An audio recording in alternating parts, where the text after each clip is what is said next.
He was too busy examining an antique and responded nonchalantly. I don't know. All I know is that Chase seems to have changed a lot lately. But if you're curious, just ask Celia. She thought about it. It was a good idea. Celia would definitely know what was going on. She put down the jewelry and walked to her daughter's bedroom. However, just as she reached the bedroom door, Celia furiously burst through it and ran towards the main entrance of the house. "Where are you going?" Patricia yelled. "Wait! I have something to ask you." But Celia did not say anything. She just changed, put on her shoes, and left, closing the door behind her with a loud bang. Patricia muttered to herself in dissatisfaction. "You silly girl." Hours later, Patricia still couldn't stop thinking about the relationship between Chase and Sasha. In the end of the day, she picked up the phone and called him for an explanation. At this very moment, Chase was in the hospital. He answered the phone and heard her say rather curtly, "Do you know someone by the name of Sasha?" Sasha? His heart skipped a beat. He had a bad feeling. "Why? What's going on?" he asked. "Well," she replied, "someone called Sasha just sent someone to our house. She gifted us a lot of money and jewelry. She said she's your friend. Is that true?" Hearing this, he let out a sigh of relief. Money and jewelry were fine so long as his secret was still intact. After a long pause, he finally answered her. "Yes, she is a friend when I was growing up. She's doing pretty well financially these days. Take the money, it's nothing to her." Patricia was overjoyed to have been given her permission to accept the gifts. "Chase," she said, "I didn't expect you to have such a rich friend. Maybe I was wrong about you before. Maybe you should come home more often and bring back all your wealthy friends. I'd be happy to have them over at any time." He sighed. What a difference an hour and a half made with money and jewelry to his mother-in-law's perception of him. Though he wasn't too surprised, he understood her well at this point. After hanging up, he immediately called Sasha. As soon as the call connected, he cut straight to the point. "What were you thinking? Didn't I warn you not to involve my family?" Just then, Sasha was in the elevator on her way to Blossom Thai at the top of the Lauderdale Tower, surrounded by bodyguards. Hearing his words, she calmly replied, "Are you talking about the gift I gave her family?" He didn't answer. She continued, sounding rather nonchalant about the whole thing. "Oh, that was nothing. It was just a small gift. I thought it might improve your mother-in-law's perception of you.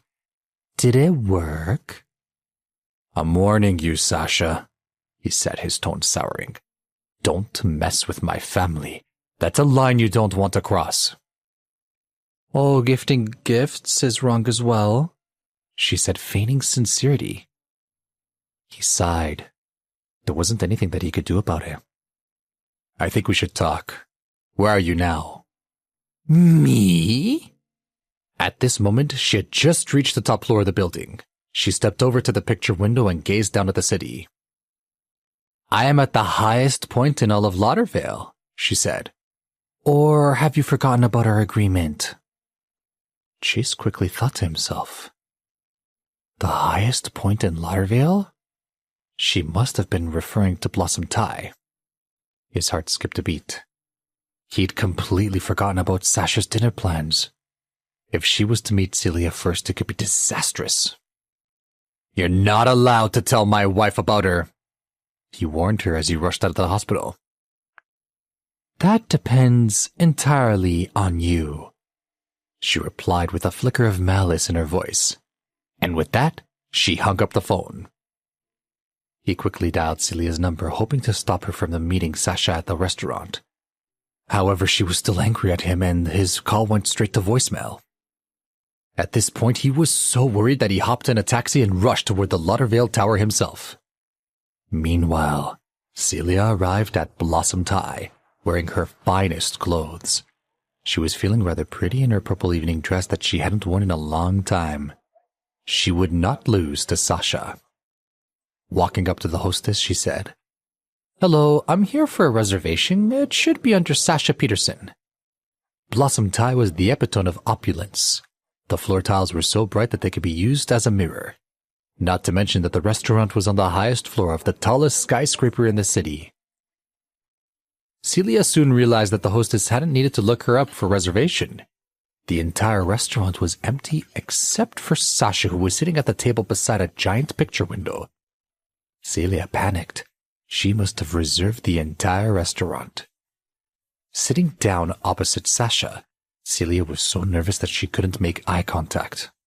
Sasha's aura was overpowering. In terms of temperament alone, she already felt like she had lost. She gathered up her courage and finally spoke.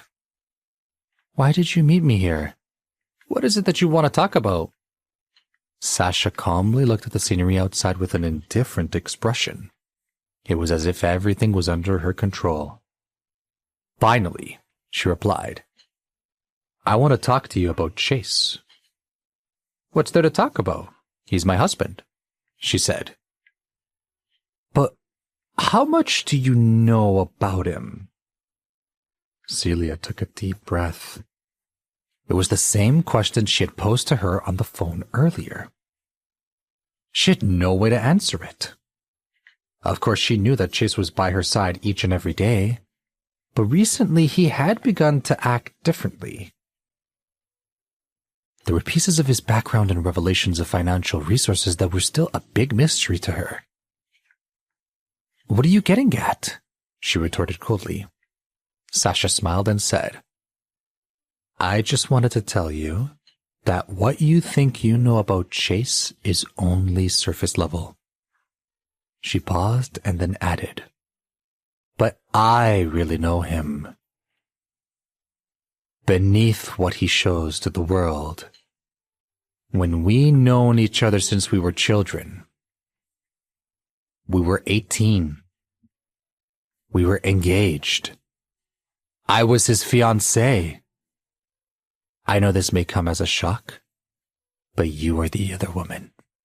Celia gasped and clutched at her napkin on her lap.